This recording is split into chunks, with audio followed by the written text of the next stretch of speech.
Jesus não pode ser o seu mentor, nem o seu coach, nem um bom conselheiro. Eu acho que essa é uma máxima que a gente se perdeu. A gente perdeu a figura de Jesus como Salvador e transformou Jesus num bom guru. E é muito comum, por nós sermos brasileiros, a gente viver num sincretismo muito forte religioso, onde é muito comum eu ser talvez espírita, ou ser de uma religião de matriz africana, e eu ser agnóstico, e eu talvez misturar algumas religiões, e eu valorizar a figura de Jesus, mas não como Salvador, mas como um bom profeta, um bom conselheiro, um homem de luz, ou etc. Só que todas essas figuras não qualificam em quem Jesus é. E eu quero trazer aqui a reflexão de Mateus no capítulo 16, no verso 22. E Pedro, chamando à parte, começou a repreendê-lo, dizendo: Senhor, tem compaixão de ti, de modo nenhum te aconteça isso.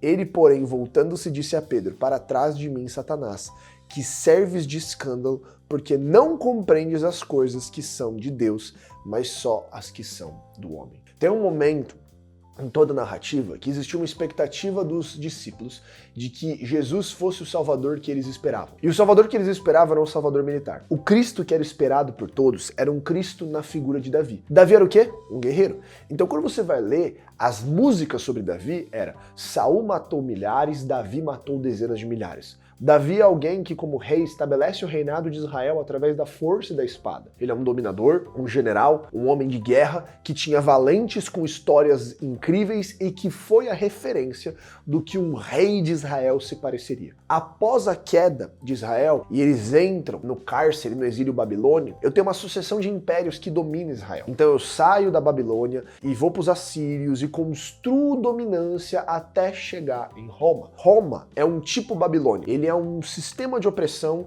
que está contra Israel, está matando Israel e todo o povo esperava a vinda do Messias. Só que o caráter do Messias não é um Messias que ia vir e libertar eles, era um Messias que ia destruir Roma e trazer a glória de volta a Israel. Então, na cabeça de todo o povo, o Messias que eles estavam esperando era um Messias militar. Era um Jesus que ia pegar na espada e sair dando pancada em todo mundo. E essa iminência, ela é muito perceptível na dinâmica do Getsêmani. Quando você lê a passagem do Getsêmani, onde Jesus está descendo com Pedro, após chorar sangue e passar orando a noite inteira, os soldados vêm com Judas para prender Jesus no momento da traição, e a reação de Pedro quando o soldado vai pegar Jesus é que ele dá uma espadada na cabeça de Malco. Obviamente, a espada que pega na orelha é porque Pedro errou o movimento. E a reação de Jesus é: você não entendeu nada, cara, calma aí. Pega a orelha, gruda no cara e fala: eu preciso ir.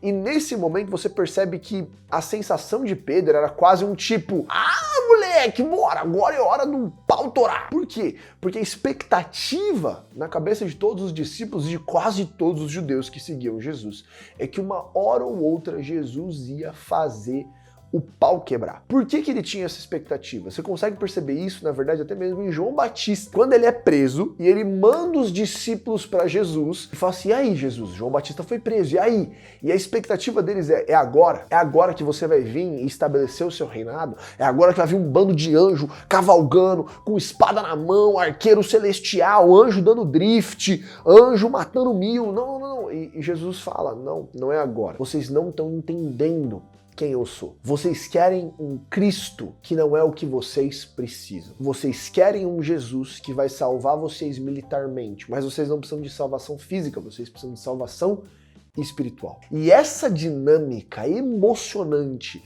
de eu ter um Salvador que é militar, de eu querer uma guerra, e Jesus não vem para trazer essa guerra física, mas ele vem para ter uma batalha nos lugares espirituais contra os principados do ar e contra os príncipes deste mundo. Ele traz uma dinâmica nova. E é por isso que tem um momento na Bíblia que vale um vídeo inteiro só por isso. Mas existe um momento chave que é a crucificação de Jesus antes dele ir para o madeiro, onde o povo decide entre ele e Barrabás. E se você nunca ouviu sobre isso, Barrabás ele era um zelote. Se você assistiu The Chosen, você já viu que o zelote é o cara que fica com a faquinha assim, ó. Que ele é tipo um terrorista. Zelotes naquela época seriam terroristas, pessoas que treinam para militarmente tentar derrubar Roma e antecipar a vinda do Cordeiro. Zelotes tinham uma crença sabia de que eles fariam parte do exército do Messias que viria, por isso eles já estavam fazendo guerra contra Israel. Isso era uma noção contra Roma. Isso era uma noção clara na cabeça dele. Então, Barrabás era um zelote que, para estar sendo crucificado, ele matou alguém. E para estar sendo crucificado em praça pública, com tudo aquilo ali, porque Roma não crucificava qualquer um, crucificação era um exemplo. Você matava alguém na cruz para que ela virasse um exemplo do que não fazer. Ele provavelmente matou ou um governador romano ou um general. Ele matou alguém numa posição política ou militar. Então, Barrabás é um assassino terrorista que matou alguém importante de Roma. E quando coloca Jesus do lado de Barrabás, o que está acontecendo ali é que eles têm na frente deles o salvador que eles precisam e eles têm do outro lado o salvador que eles querem. Barrabás é aquilo que o povo quer. Eles querem alguém que militarmente vá governar para eles. E quando eles têm a chance de escolher, eles escolhem Barrabás. Por quê? Porque Barrabás dá aquilo que eles querem, enquanto Jesus está dando aquilo que eles precisam. E quando Jesus é condenado, existe uma figura profética, que é o que nós temos feito hoje com a figura de Cristo nas nossas caminhadas coaches emocionais. Nós queremos um Cristo que vai fazer a gente rico. A gente quer um Cristo que vai fazer a gente feliz. A gente quer um Cristo que vai fazer a gente próspero. Mas esse não é o Cristo que a gente precisa. Nós precisamos de um Cristo que salva a nossa alma, que nos salva do pecado, da raiz da iniquidade, que justifica o nosso espírito e santifica a nossa mente e que nos faz esperar para o momento onde nosso corpo de glória vai ser em si glorificado e nos dado. Essa dinâmica profética, ela é uma dinâmica que hoje eu vejo. Nós estamos pedindo um Cristo que nós não precisamos. A gente não quer alguém que salva o nosso espírito, a gente quer alguém que salva a nossa alma. E essa tensão é uma tensão que vale a gente questionar que Jesus não pode ser um bom conselheiro. Jesus não pode ser um bom profeta. Jesus não pode ser nada disso. E eu quero trazer aqui algo que eu tenho falado muito e que eu sou profundamente conectado, que são as 3 hipóteses de C.S. Lewis. C.S. Lewis, ele cria 3 hipóteses: liar, lord or lunatic. Liar, de mentiroso. A primeira hipótese é que Cristo Jesus, ele ou é o Filho de Deus, ou ele é um mentiroso. Porque Jesus, ele não fala que ele era o bom profeta. Jesus fala que ele é o caminho, a verdade e a vida. Ele fala que ninguém pode ir ao Pai senão por ele. Ele fala que é preciso que ele morra.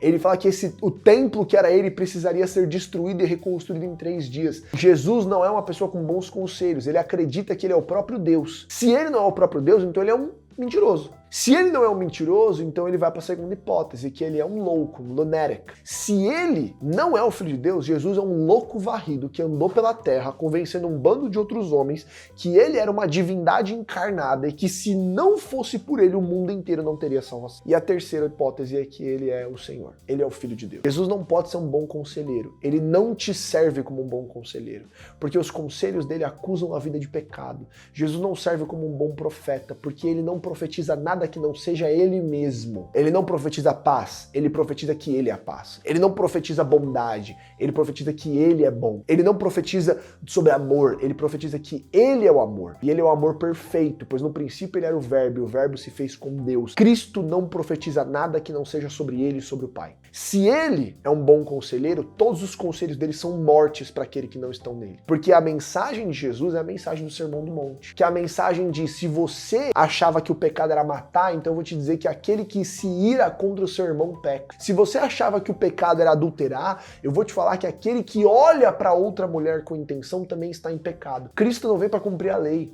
Cristo vem para completar a lei. Cristo vem fazer a lei perfeita, porque ele é o cumprimento da lei. Então não tem como eu seguir os conselhos de Jesus sem ter Jesus, porque eu sou incapaz, eu sou destituído da glória de Deus e eu estou em pecado. Sem Cristo não há santificação. Então não, deixa eu seguir o conselho de família. Você não consegue viver a família que Jesus prega sem ele.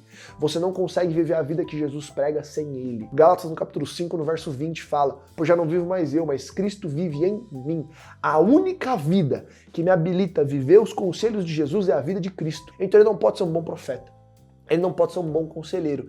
Ele não pode ser uma figura iluminada. Nossa, Nick, por que ele não pode ser uma figura iluminada? Porque a única iluminação que ele prega vem do próprio Pai. Se você não acredita que Deus é um Deus triuno e absoluto, então Cristo não tem iluminação nenhuma. Ele é só um louco ou um mentiroso. E se eu não colocar essas 2 hipóteses em perspectiva, você não está fazendo nada a não ser escolher Barrabás. Quando você pede o Jesus coach, você escolhe Barrabás. Quando você pede o Jesus bonzinho, você escolhe Barrabás. Quando você pede o Jesus que se encaixa nos seus modos de pensar, você escolhe Barrabás. Porque você quer o Cristo que te convém, não o Cristo que você precisa. A obra de Jesus faz com que eu me submeta a ela e não ele se submeta a mim. Minhas vontades e desejos estão debaixo do senhorio de Cristo.